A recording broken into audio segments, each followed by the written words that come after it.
ভাঙ্গায় আয়াতুন্নেসা ফাউন্ডেশনের পক্ষ থেকে ২ শতাধিক পরিবারের মধ্যে ২ কেজি গরুর মাংসসহ ঈদ সামগ্রী উপহার পেলেন।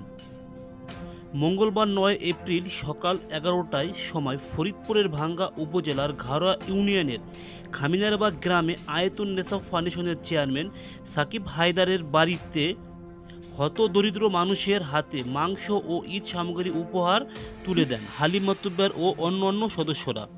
স্থানীয় পূর্ব সদরদি আশ্রয়ণ পরিকল্পনা হতদরিদ্র প্রতিবন্ধী শাহাবুদ্দিন বলেন, হায়দার সাহেব আমাদেরকে গরুর মাংস এবং ঈদ সামগ্রী উপহার দিয়েছেন।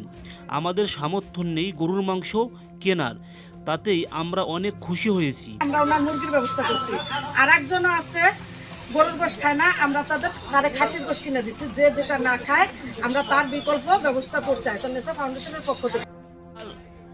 এবং উপহার পেয়ে তারা হায়দার হোসেনের প্রতি ও হালিমের পরিবারের প্রতি অনেকেই খুশি।